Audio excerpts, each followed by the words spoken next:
ঈদ মুবারক।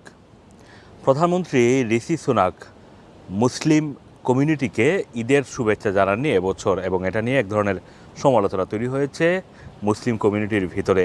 তবে লেবার পার্টির যিনি দলনেতা, যিনি লেবার পার্টিকে আগামী জাতীয় নির্বাচনে নেতৃত্ব দিচ্ছেন, সেই স্যার কিয়ার স্টারমার, তিনি মুসলিম কমিউনিটির জন্য ঈদের বার্তা দিয়েছেন।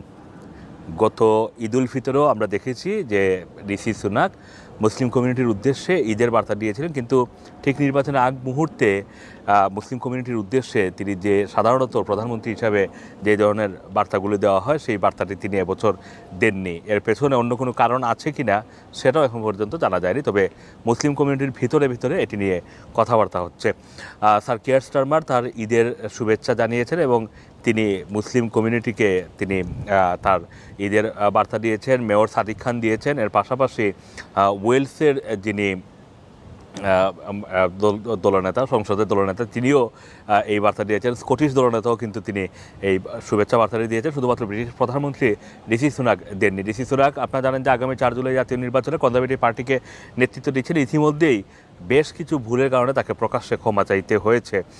এর মধ্যে প্রথম যে বিষয়টি হচ্ছে লেবার পার্টির দলনেতা স্যার কিয়ার স্টারমারের সাথে প্রথম যে বিতর্ক হয়েছিল, সেই বিতর্কে তিনি ভুল তথ্য বলেছিলেন। তিনি বলছিলেন যে লেবার পার্টির যে ফাইন্যান্সিয়াল যে পরিকল্পনাটি দিয়েছে নির্বাচনকে কেন্দ্র করে, সেটি বাস্তবায়ন হলে একটি পরিবারের 2095 পাউন্ডের মতো ট্যাক্স বেড়ে যাবে।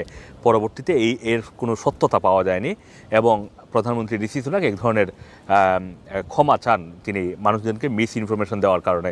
তার কিছুদিন পরেই ডি-ডে উদযাপন উপলক্ষে তিনি ফ্রান্সে গিয়েছিলেন এবং সেখানে আইটিভিতে একটি সাক্ষাৎকার দেওয়ার জন্য অনুষ্ঠানে অসম্পূর্ণ রেখেই, প্রথম অংশে যোগ দিয়ে দ্বিতীয় অংশ বাদ রেখেই তিনি লন্ডনে চলে আসেন এবং প্রচণ্ড সমালোচনার মধ্যে পড়তে হয়। যদিও এটি আসলে কমিউনিটির মধ্যে এটি নিয়ে তেমন কোনো আলোচনা হয়নি, কিন্তু মেইন স্ট্রিম যারা বা মূলধারা যারা, অথবা একেবারেই কনজারভেটিভ পার্টিকে যারা ওন করেন, সেই রক্ষণশীল মনোভাবের মানুষ যারা, তারা এটিকে পছন্দ করেননি এবং তারা এর তীব্র সমালোচনা করেছেন। তীব্র সমালোচনা যেমন বিরোধী দলের পক্ষ থেকে হয়েছে, তার নিজ দলের পক্ষ থেকেও হয়েছে এবং তারপরে তিনি প্রকাশ্যে ক্ষমা চাইতে হয়েছে। ঠিক মুসলিম কমিউনিটির এই যে অন্যতম বড় উৎসব ঈদ উল আজহাকে ঘিরে যেভাবে অন্যান্য বছর ঈদের শুভেচ্ছাটি জানান, সেটি না জানানোর কারণে তার কোনো ধরনের স্টেটমেন্ট আসা কিনা এটাও এখন